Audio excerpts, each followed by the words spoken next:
هلا طلاب، نكمل الجزء الثاني من المحاضرة السابعة اللي هو double lingual bar، اللي هو lingual bar with the singular bar or Kennedy bar. هاي اسماء انه يا اما يسمونه lingual bar with singular bar، هو من اسمه double طلاب. double معناته اثنين، فهذا متكون من جزئين. الجزء الاول اللي هو شنو؟ اللي هو lingual bar هذا، والجزء الثاني يا ما يسمونه singular bar. شنو يسموه singular bar. خلي أنطيكم صور عنه. هذا هو lingual bar and singular bar. هذا lingual bar وهذا singular bar. حتى هنا وينه، وهذا الشكل المقطعي، يعني إذا ناخذ له صورة مقطعية يطلع الشكل مالته هيجي. هذا هسه هاي صورة أوضح إلى اللي هو lingual bar and singular bar. خلي أزيد. هذا هو، وهذا هو السنجلر bar. بعد ما شفتوا صورته انه نجي هسه نشرح المضمون مالته. The connector consists of the lingual bar. اوكي، plus a secondary bar. عرفت لكم السكندري بار اللي هو يعني البار الثاني اللي هو هذا هو البار الثاني. بعد شنو بيه؟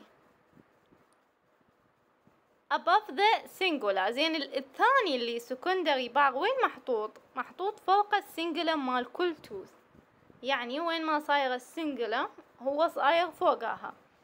The upper and lower components of a double lingual bar are not joined by a continuous sheet of metal. يعني الأبر واللور هذني إذا تشوفوها قدامكم، هذني هذا الأبر وهذا هو اللور. إيش بيهن ذني؟ of a double lingual bar are not joined by continuous sheet of metal. يعني شنو continuous sheet of metal؟ يعني ماكو metal من هاي وينه وواصل لي فوق لهنا مثل اللينجوال بليت، لا، منفصلات. هسه هذه هنايا واكو مسافة وجاي هذا الثاني، ماكو metal بيناتهم، معدن بيناتهم. بعد as a result the lingual surface of teeth and interproximal soft tissue are largely exposed. لهذا السبب شنو عندك اللينجوال سيرفيس مال الأسنان والانتربروكسيمال soft tissue هذني largely exposed، يعني نشوفهم بشكل كلش هواية. هسه انت اذا تباوع هنا، هسه هذا وهذا ما بيناتهم معدن ميتال، لذلك انه اللينجوال سيرفيس مال الاسنان اللي هو هذا، وكذلك حتى الانتربروكسيمال اللي هي هاي بين الاسنان صايره هذه. باعوا طلاب الانتربروكسيمال سوفت تيشو هذني احنا نقدر نشوفهم. هسه اذا تباعون هذا اللينجوال بارد تشوفون هاي المنطقه انتو، فهاي largely exposed. The lower component of this major connector should display the same structural characteristics as does the lingual bar. يعني هاي الخواص مالته، يعني نحكيها انه هاي الخواص ايش بيها؟ تكون تشبه اللينجوال بار، لان قلت لكم هو متكون من لينجوال بار وسنجلر بار، فخواصه دائما ماخذها من اللينجوال بار. The upper bar should be half oval in cross section. يعني هسه إذا أقصه بالنص وآخذ المقطع العرضي مالته هذا التوث وهذا، فمن أجي هسه إذا تشوفون أو نجي هنا، هاي الصورة اللي حطيت لكم إياها تكون عبارة عن هالف أوفايل، نصف بيضوي. هسه إذا تشوفونه هذا الأبر بارت، الجزء العلوي يكون عبارة عن نصف بيضوي. هسه البيضوي هيجي، يعني مو هيجي بس إذا نقصه بالنص فهو هذا نصف بيضوي. بعد this bar should be 2 إلى 3 مليمتر in height and 1 مليمتر in thick. طلاب الارتفاع مالته يكون 3 مليمتر أو 2 مليمتر، بينما الثك مالته يعني شنو؟ يعني السمك مالته يكون 1 مليمتر. هذا دا أحكي عن الأبر بارت. الأبر بار should not run straight across the lingual surface of the teeth but should be present as a scalloped appearance. هسه إذا ترجعون هنا للصورة طلاب، شنو يقولك؟ يقولك هذا الجزء أولا الهايت مالته، الارتفاع مالته، هذا يكون شقد؟ يكون 2 إلى 3، والثك مالته الحجم مالته إذا تباعون عليه هو 1 مليمتر. هذا ما جاي سترايت هيجي على الأسنان، وإنما جاي بشكل سكالوب. هسه تشوفونه هيج وهيج وهيج. وصلت الفكرة؟ بعد شنو يقول لي؟ The two bars should be joined by a rigid minor connector at each end. ايش عندي أنا؟ عندي minor connector. طلاب احنا الماينر كونكتر ان شاء الله محاضرة تجي هو يخص الماينر كونكتر. بس هو شنو الماينر كونكتر؟ خل أعطيكم فكرة بسيطة عنه. هو جزء أو فد بارت يربط الأجزاء الأخرى مال الميجر كونكتر بالميجر كونكتر. يعني هسه إذا تجوني هنا دا يقول لك إنه هذين اثنيناتن مربوطات عن طريق ماينر كونكتر اللي هو هذا الجزء الصغير اللي تشوفونه يربط الميجر كونكتر هذا بالأذر بارت مالته، بالأجزاء الأخرى مالته. هسه دا أشر عليهن هنا وهنا. وصلت الفكرة إن شاء الله؟ فالماينر كونكتر هو الجزء اللي يربط الأجزاء الأخرى بالميجر كونكتر، يكون جزء كلش صغير. فهذني مربوطات عن طريق ماينر كونكتر. شوفت لكم إياه أني. Restes should be placed at each end of upper bar and should be located no further posterior than the mesial fossa of the first premolar. أنا قلت لكم طلاب كل ميجر كونكتر يطخ بالأسنان ويصير بيه كونتاكت لازم اكو في التيرمينال ريس محطوطة على طرفين. يعني هسه اني هنا فائدته انه ما تخليه يتفاعل اسنان. هسه هذا هنا اذا تجون هذا طاخ الاسنان، عفوا هذا هنا طاخ الاسنان، فبالتالي لازم اكو ريستات. تشوفون هاي الريستات، هاي الريستات يسمونها التيرمينال ريست، موجودة على طرفي الميجر كونكتر. هذه انه وظيفتها انه هذا الميجر مو يدفع الاسنان. هسه هذا الميجر بالحركة مالته هذا راح يدفع الاسنان هيجي للامام. الفائدة مالته انه هذا يمنع الحركة مالتين للامام مال هاي الريستات، لانه راح يتشلبن بالسن. حتى اذا هذا الميجر طلاب شوفوا، خل اوصلكم فكرة. هذني صغار تشوفون ان شاء الله بالمحاضرة التاسعة عن نشرحهن اسمهن ريستات. هذني مشلبات بالسن، احنا سوينا لهن تحضير وقعدناهن بالسن. فهذا من يريد يرجع للخلف، هذا مشلب هنا مشلبات بالسن حاضنات السن، فبعد ما يقدر هو يرجع لان اكو فد شي دا يسحبه اللي هن ريستات، ما يقدر يرجع بعد لي ورا.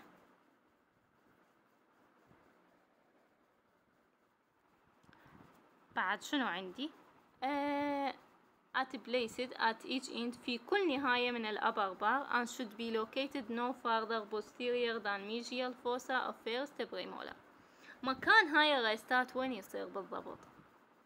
طلاب عندكم هذه الفيرست بريمولر، هذا فيرست بريمولر وهذا فيرست بريمولر. لازم no further، مو بعيدات عن منو؟ عن الميجيال فوسا. هسه هذا السن هذا الدستال وهذا الميجيال، احنا وين حاطينها؟ حاطينها على الميجيال فوسا اوف منو؟ اوف ميجر كونكتر. حتى اذا تشوفون هنا اوكي طلاب، of first premolar. Placement of this rest is intended to prevent the bar from moving. زين احنا شنو الغرض انه نحط هذين الريستات؟ ليش نسوي لهن intended؟ على مود prevent the bar، يمنع عن البار انه يتحرك inferiorly and causing orthodontic movements. يمنع عن البار انه يتحرك inferior للاسفل. وشي يسبب لي اذا تحرك للاسفل؟ راح يسبب لي orthodontic movement للاسنان الانتيريور الباقية. يعني هسه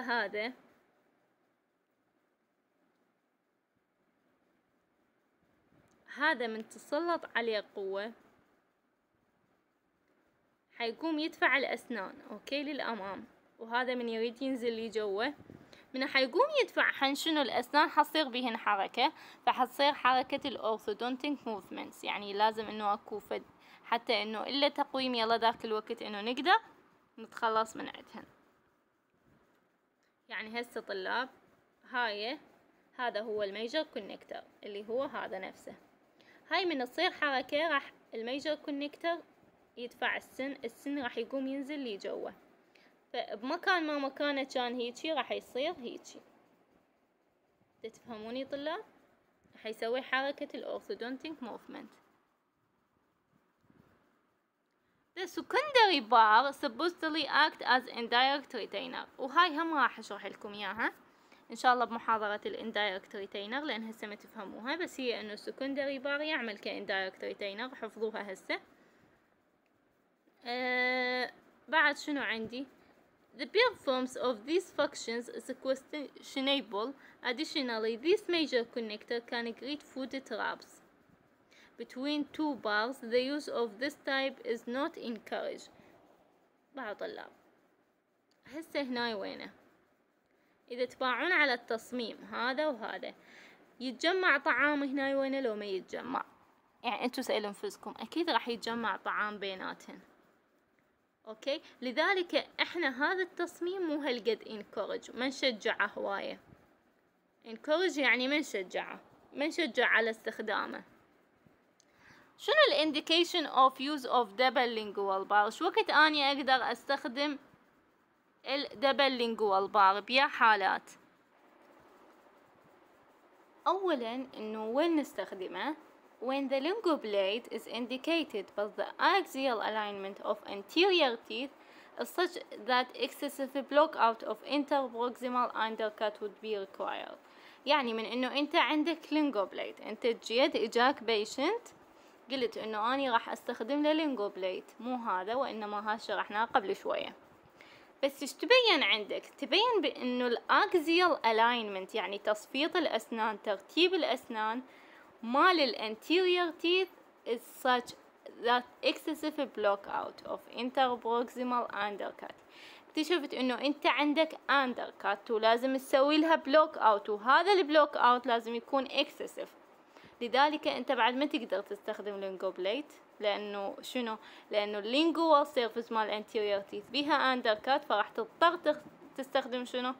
تستخدم الدبل لينجوال بار.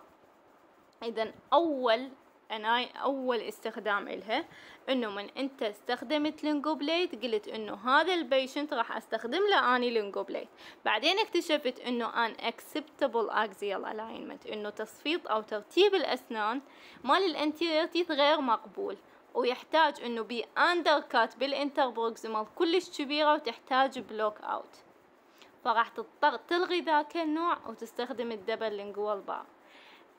اوكي، هسه خل اشوفكم مثلا انت هنا من قلت انه اني راح استخدم دقيقة طلع ما ادري وين راحت الصور، بس اني نزلت لكم صور. خلينا نفرض انه انت اجيت ما عليكم بالصورة بس عليكم بالاسنان، اجيت انت تريد تستخدم شنو؟ لينجوال بليت، يعني من هاي وينه بليته حديدة ونازلة، بس بعدين اكتشفت انه تصفيط الاسنان شكله مو نظامي. هسه هذا السن وهذا الاكزيال مو نظامي مالتهن الترتيب، وبنفس الوقت اكتشفت انه انت عندك اندركات ومحتاجة بلوك اوت كلش اكسسيف، فراح تلغي اللينجوال بليت وراح تضطر تستخدم شنو؟ دبل بار. النوع الثاني من انت عندك وايد دايستيما. يعني شنو وايد دايستيما؟ دايستيما معناته انه فراغ بين الاسنان، وخصوصا يصير يا اما بالابر يا اما باللور.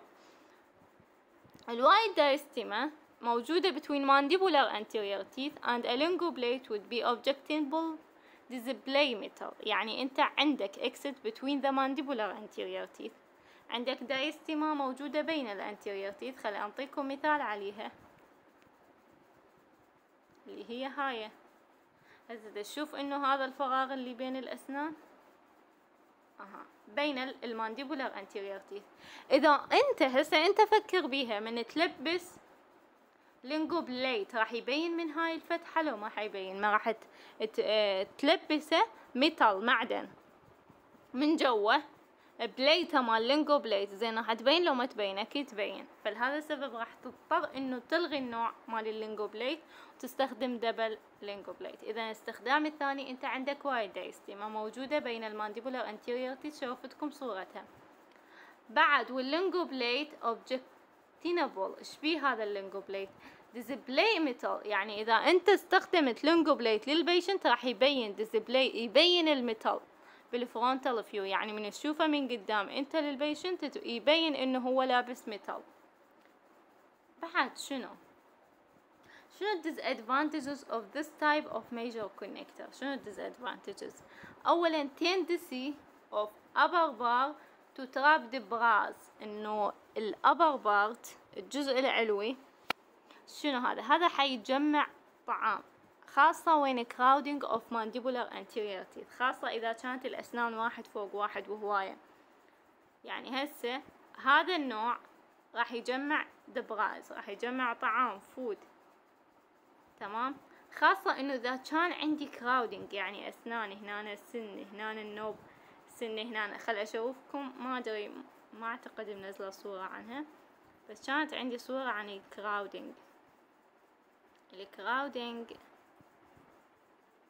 خل اشوفكم يعني شلون بعض طلاب شوفوا هيجي، يعني تخيلوا هذا كراودينج. هسه هذا السن وجاي النوب سن هيجي طالع وسن هيجي جاي. من اني اجيت لبست شنو؟ لبست هنا سنجلم، حي اكو فراغ هنا بين الاسنان، هذا الفراغ راح يتجمع بيه الطعام. فانه الكراودينج تيث اذا من الديزادفانتجز انه اذا كانت الاسنان كراودنج وانت استخدمت هذا النوع راح يجمع طعام، راح يجمع دبرايز. This can be minimized by the accurate impression and good adaptation of upper bar to anterior teeth.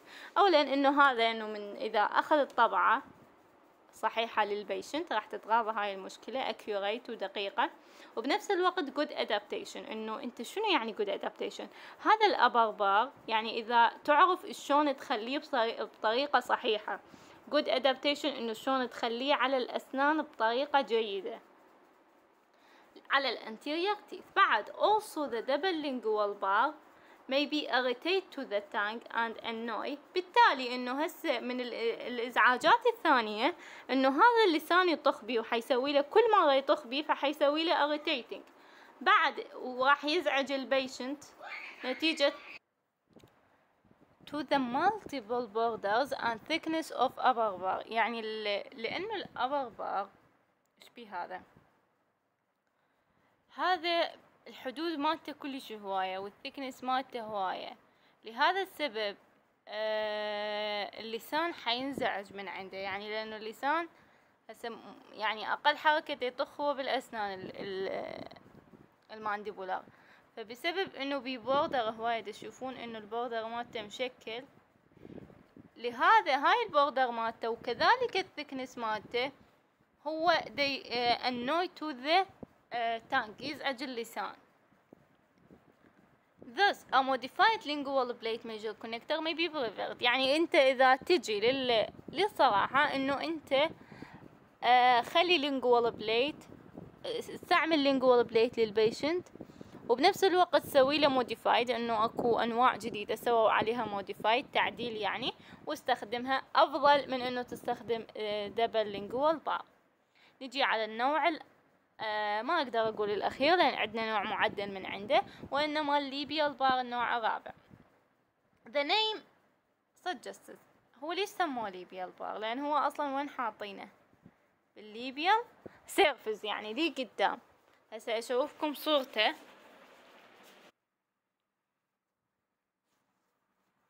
الليبيال بار اللي هو هذا، وين صار؟ هذا هو الليبيال بار طلاب. بالجزء الليبيال السيرفس الامامي حطينا شنو؟ حطينا لينجوال بار. شنو بعد بيه هذا؟ خلينا نجي نشوف تفصيله مفصله.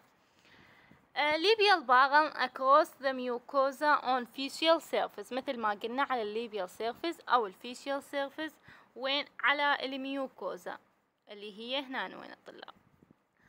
بعد of mandibular arch like other mandibular major connector a labial bar display a half pear shaped when viewed in a cross section. يعني انت اذا تيجي تشوفه بالكروس سكشن بالمقطع العرضي من ننقصه وناخذ له صورة بشكل عرضي، حيبين الليبيال بار كأنما شنو، راح يبين الليبيال بار هو هالف بير. هسه طلاب هاي هالف بير، هذا هو الليبيال سيرفيس هنا، هذا هو اللينجوال سيرفيس.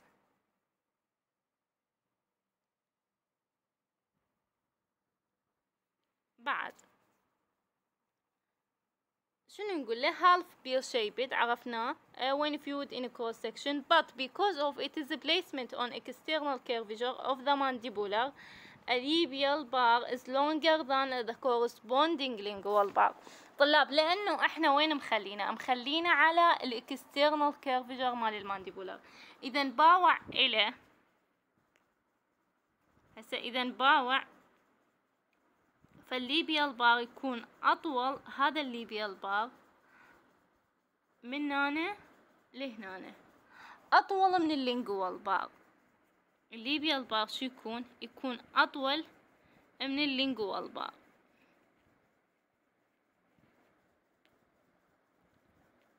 يعني هو صاير خربطة بترتيب الصور، لذلك إنه أني المهم يعني هذا الليبيال بار هنا يكون أطول من اللينجوال بار. بعد شنو بيها؟ خلينا نجي نعرف corresponding lingual bar. يعني شنو ال corresponding lingual؟ ال corresponding lingual bar إنه هو اللي يشابهه، إنه lingual bar إحنا نحطه على lingual surface والليبيال bar نحطه على الليبيال surface، فالليبيال bar يكون أطول من lingual bar. زين بعد شنو يقول لي؟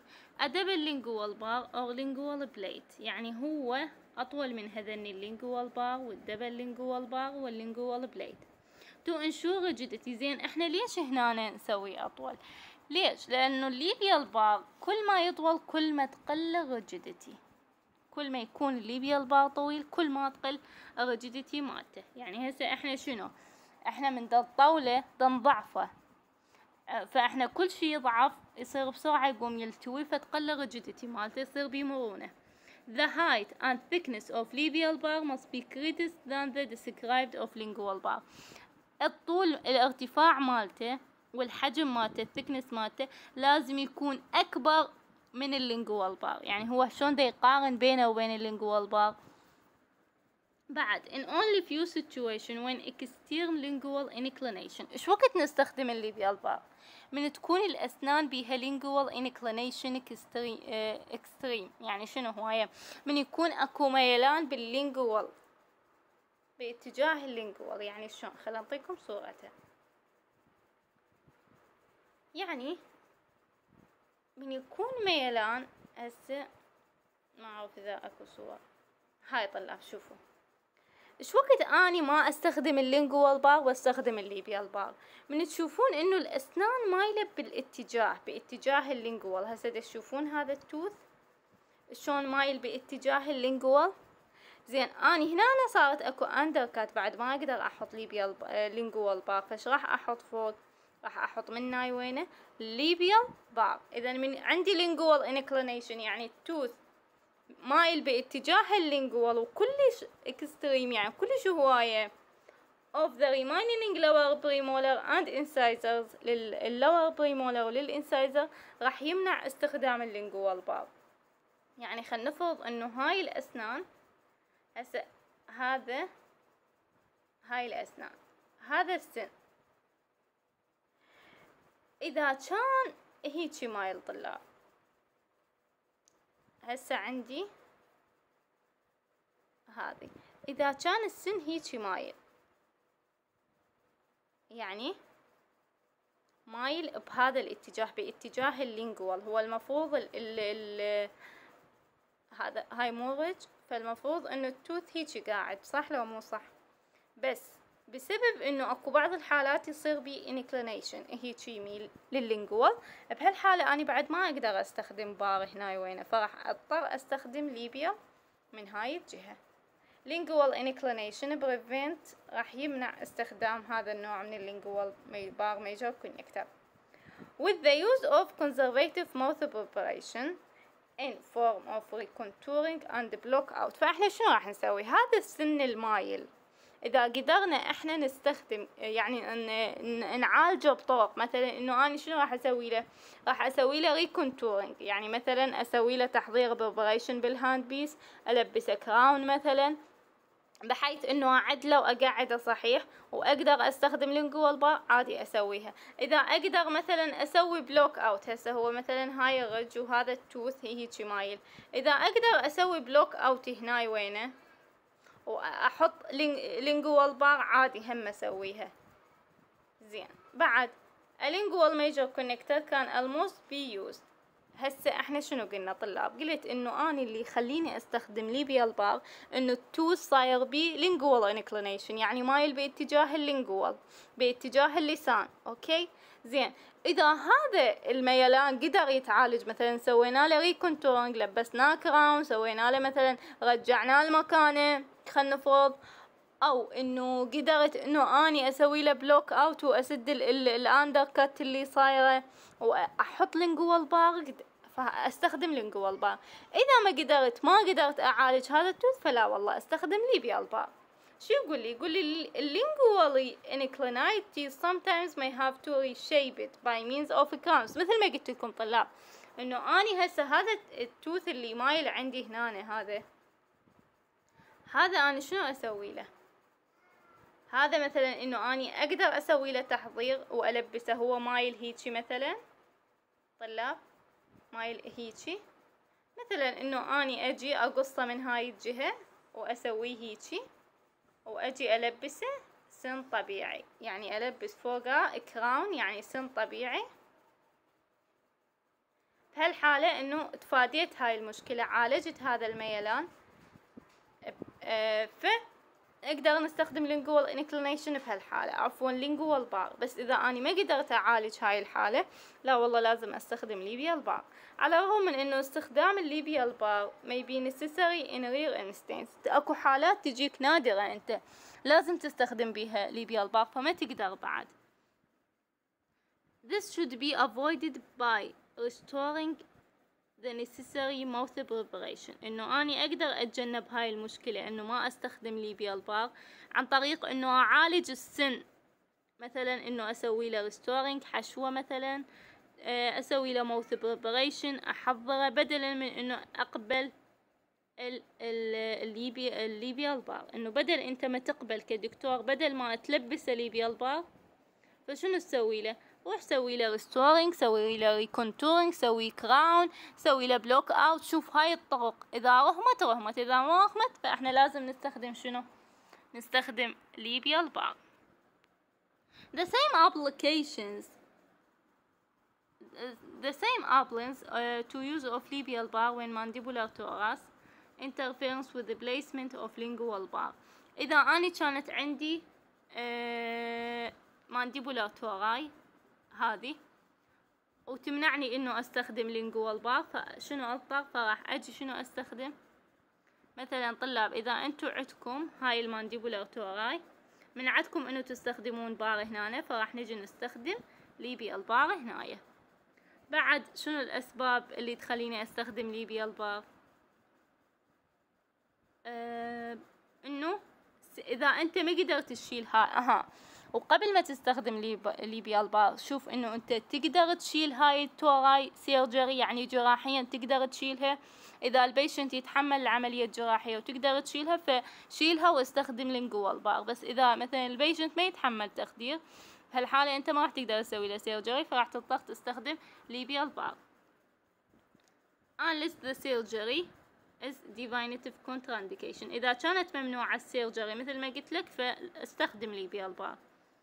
interfering mandibular thorax. إذا كانت أنت عندك mandibular thorax interfering should be removed، لازم تشيلها so that the use of the labial bar connect may be avoided. يعني إذا أنت قدرت هاي المانديبولار توراي اللي معارضة استخدام اللينجوال بار، إذا قدرت تشيلها سيرجري ريموفد، بهالحالة راح تتجنب إنه أنت ما تستخدم ليبيال بار، بعد ما يحتاج أصلا تستخدم ليبيال بار. هو دا يقول لك بكل الطرق إنه أنا أريد أمنعك وما أخليك تستخدم ليبيال بار. indication of use of labial bar. أولا شو وقت أستخدم الليبيال بار؟ إذا كان عندي lingual inclination، وشرحت لكم معناته إنه التوث مايل lingually of remaining premolar، سواء البريمولر أو الانسايزرز، وما أقدر أصحح هذا الخطأ، إنه أنا عندي ميلان وما أقدر أصحح هالميلان، لا أسوي له كراون ولا بالحشو ولا بالبلوك أوت، فبهالحالة أنا راح أضطر أستخدم ليبيال بار. preventing placement of conventional lingual bar. إذا أنت بهالحالة راح عندي عيب بالسن اللي هو lingual inclination مايل lingually، وراح يمنعني إنه أستخدم lingual bar، فبهالوقت استخدم labial bar. when severe lingual tori، إذا أنت عندك lingual tori وكلش هواية severe يعني شديدة وما تقدر تشيلها جراحيا، تمنع لك استخدام اللينجوال بار أو اللينجوال بليت، استخدم ليبيال بار، بعد ما بيدك شي أنت. when severe or abrupt lingual tissue undercut. هسه أنت عندك طلاب عندكم هذا التوث، وإذا كانت عندك undercut هيك طلاب، هسه هذا التوث إذا كانت عندك undercut بالسوفت تيشو هيك،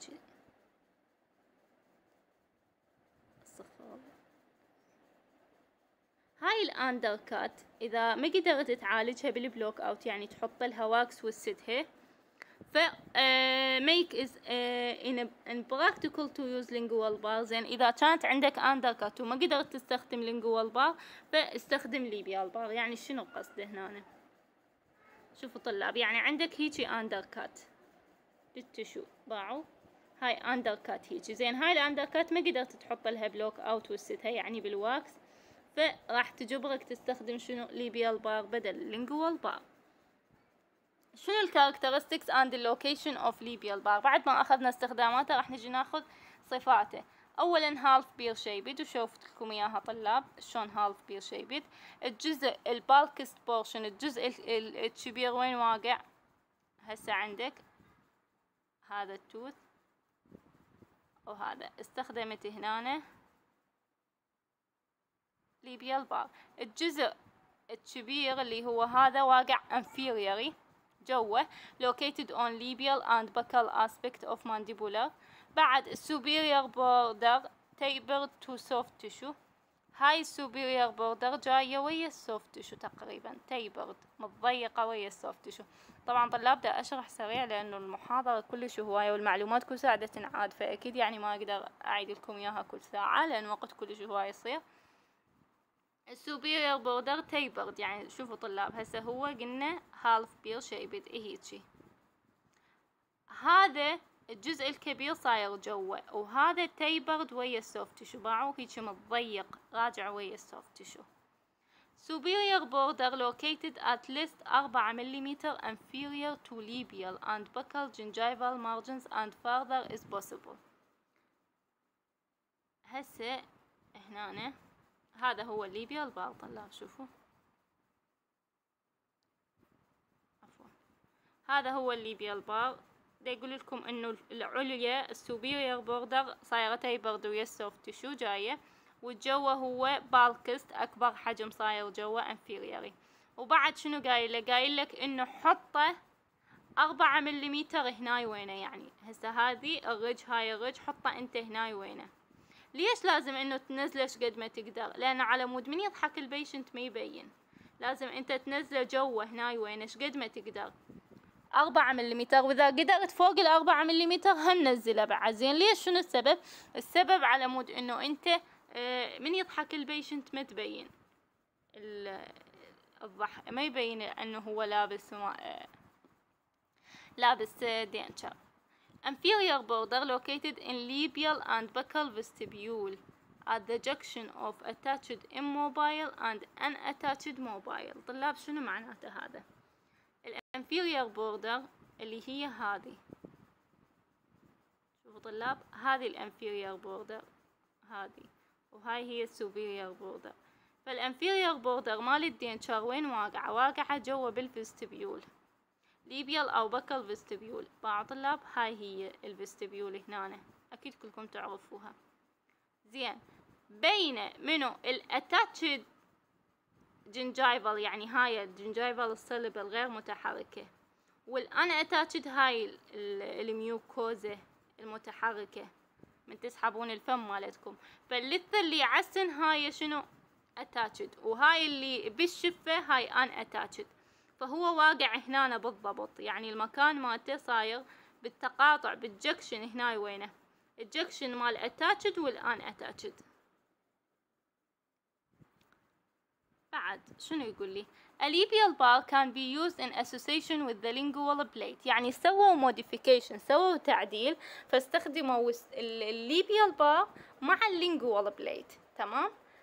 This concept is incorrect in the swing incorporated in swing lock design، يعني سووا مفهوم وديزاين وتصميم اسمه swing lock design. هذا swing lock design معناته انه ربطوا الليبيال بار، هسه هذا طلاب ربطوا الليبيال بار بيمن اللي هو هذا باللينجوال بار اللي هو باللينجوال بليت اللي هو هذا، عن طريق سويتش لوك، عن طريق قفل ومفتاح. هسه هذا شوفوا ربطوا هذا ببليته جوا بعد بالاسنان عن طريق سويتش لوك.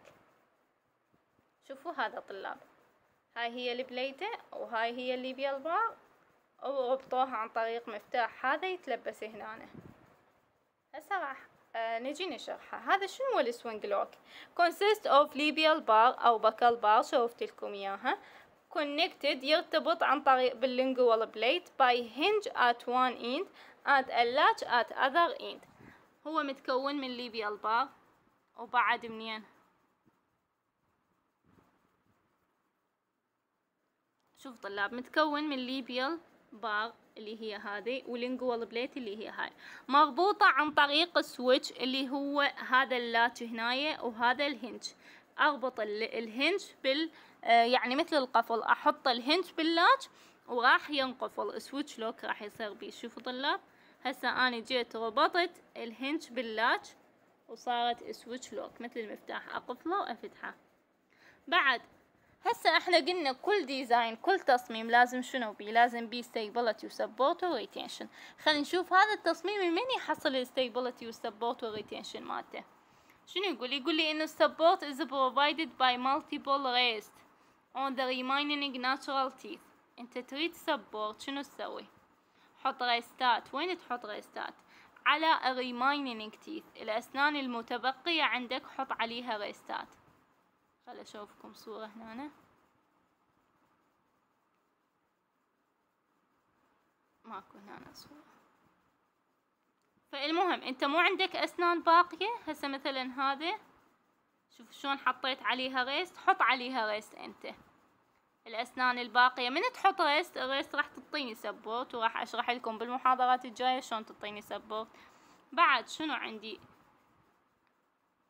بعد الستابلايزيشن اند الريسبروكيشن. زين، اذا تحصل ثباتية تريد تثبته عن طريق اللينجو بليت. اللينجو بليت هو مو يقعد على الاسنان، راح يسوي اسناد، وبهالحالة راح يظل قاعد بمكانه. contact the remaining teeth and are supplemental by the labial bar with its retentive strut. شوفوا طلاب، هسه هذا خل اطلع لكم صورته هنا. طبعا سوري دا اشرح على السريع بس لازم يعني. شوفوا طلاب، من احصل ستابلايزيشن، هاي اللينجوال بار طاخة بالاسنان وقاعدة بمكانها، ومتصلة من وينه بليبيال بار اللي هو عن طريق سترات ريتنتيف سترات اللي هي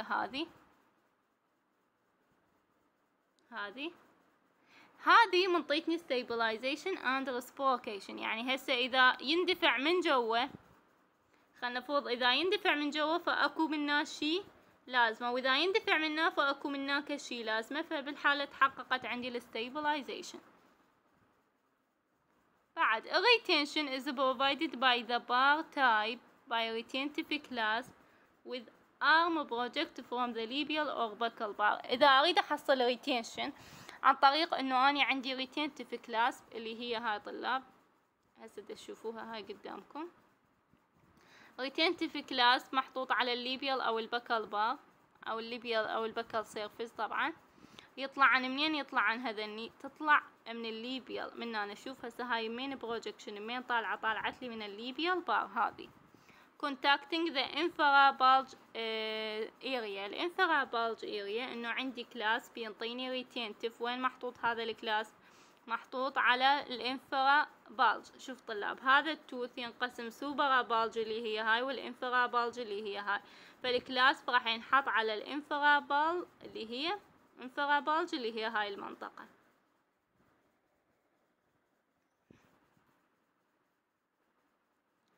On the labial surface. Use of swing lock concept would seem primarily indicated when the following condition is present. ايش وقت اني استخدمه هذا السوينج لوك كونسبت؟ اولا من عندي missing key apartments، يعني انه اني ما عندي apartments اعتمد عليها. الاباتمنت missing مفقودة. unfavorable tooth contours، اذا كان عندي اسنان السن بس بنفس الوقت هذا السن الهيئة مالته unfavorable ما مرغوب، يعني حتى اذا احط عليه سبورت ما راح ينطيني السبورت الكامل. بعد unfavorable soft tissue contours، انه السوفت تيشو مالتك تعبان و unfavorable كذلك ما راح ينطيني السبورت الكافي، فراح اضطر استخدم السوينج لوك كونسبت. بعد teeth with questionable prognosis، يعني شنو؟ يعني عندي اني اسنان بس هاي الاسنان ضعيفة بحيث انه بالمستقبل ما ادري اني اذا هاي الاسنان راح تبقى وتنطيني سبورت وستيبلتي واحتمال توقع، يعني مشكوك questionable، يعني مشكوك بامرها هاي الاسنان.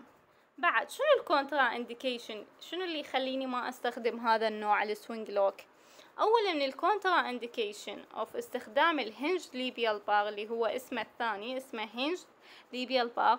اولا بور اورال هايجين، انه البيشنت اللي مالته تعبانه ما يفرش ما ملتزم بالنظافه مال اسنانه، لذلك انا ما يصير استخدم له هذا النوع.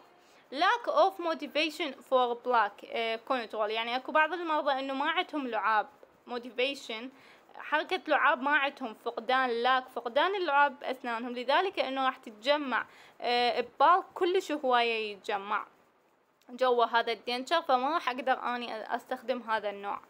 تمام. the presence of a shallow buccal or labial vestibule. الفستبيول إذا تعرفوها طلاب، أكيد ماكو واحد بيكم ما يعرف الفستبيول، وما أقدر أطلع صورتها لأن الوقت دي يسعفني كلش. الفستبيول إيش بيها؟ تكون كلش شالو، يعني مو تقول عميقة ونازلة طالعة يعني رأسا، بس توخر الشفة تلقى الفستبيول موجودة. شالو يعني مبينة. هاي فرينال اتاج، عندك الفرينال ايش بيها؟ الفرينال كلش صايرة عالية، يعني هم قلت لك مثل بس توخر الشفة تلقى الفرينال قدامك. اكيد ماكو واحد من عندكم ما يعرف الفرينال شنو، هم ما بيطلع صورتها هي موجودة بس الوقت. فالهاي فرينال اذا ما افتهمتوها دزولي رسالة انا اقول لكم عليها. review of indications of mandibular major connector، حنسوي مراجعة. تمام. for two supported removable partial denture، اجتك حالة كيس وانه هاي الكيس عنده مثلا كلاس 3 معتمد السبورت الكامل على الاسنان، من ناس ان نشل بريستات ونحصل منها سبورت. شنو نستخدم لهاي نوعين؟ نستخدم لها lingual bar. اوكي. إذا when there insufficient room between the floor of the mouth and the gingival margins، يعني أقل من 8، إذا ما كان عندي أني مسافة كافية بين الجنجيفال وبين الفلور of the mouth، شنو نستخدم lingual plate. This major connector also indicated for patient with large inoperable tori، المرضى اللي عندهم توراي وتكون inoperable يعني ما أقدر أشيلها أصلا جراحيا، أستخدم لهم lingual plate. البيشنت اللي عندهم lingual freenum attached، عندهم lingual freenum كلش هاي، فهذول شنو ما اقدر اني استخدم لهم lingual plate. when the anterior teeth have reduced periodontal support، يعني اذا انت عندك اسنان بس هاي الاسنان periodontal ضعيفة متحركة واحتمال اصلا توقع بالمستقبل، فانت تريد تحصل support. تمام. وستابلايزيشن، فشنو راح تستخدم lingual plate. وين تحطها على الانتيريور تيث اوكي، فبالتالي هي حتسوي لي اسناد للانتيريور تيث وراح تنطي ستابلايزيشن وراح تنطي سبورت. فشنو نستخدم لينجوال بليت بهاي الحالة. when the anterior teeth exhibit reduced periodontal support and large interproximal space. إذا كانت أكو مسافة كلش large space بين الأسنان متباعدة بين الانتيريور تيث، تمام، فإحنا شنو نستخدم الستيب باكس ديزاين اللي قلت لكم عليه طلاب، اللي هو interrupted. يعني هو عبارة عن انه lingual بليت بس قطعوه لانه عندي سبيس بين الاسنان. راجعوا المحاضرة تعرفونه اللي هو اسمه ستيب باكس. او الدبل lingual بار هم نقدر نستخدمه بهاي الحالة. when a removable partial denture replaces all mandibular posterior teeth a lingual plate should be used. اذا اجاك البيشنت اسنان البوستيريور من هاي الجهة ومن هاي الجهة كلهن قالعهن ويريد يسوي دينشر، استخدم اللينجوال بليت. الليبيال بار هذا نادرا اصلا لا تفكرون بيه طلاب، نادرا ما تفكرون بيه. You have to correct the condition by extraction of severely malpositioned teeth, orthodontic correction of lingually inclined teeth, placement of crowns or surgical intervention of removable tori. يعني انه انت من تجيك حالة مثلا عنده severe malposition سن فوق سن، او انه مثلا orthodontic correction انه عنده اسنان متداخلة ولازم يسوي له تقويم، او عنده lingually inclined السن مايل lingually، او شنو هذني كلياتن اذا قدرت تصححن لا تستخدم ليبيال بار، استخدم لينجوال بار. بس اذا ما قدرت تسوي كوريكت لهاي الحالات اللي جتك، مثلا انه انت السن سيرجري انترفنشن، اذا كان عندك ريموفبل توراي وما قدرت تشيلها بالسيرجري، فراح تضطر انت بهالحالة تستخدم ليبيال بار. لهنا الطلاب تنتهي هاي المحاضرة. اي سؤال عندكم، اي نقطة ما فهمتوا لي اياها دزوا لي اياها، وان شاء الله اني ما قصر وياكم.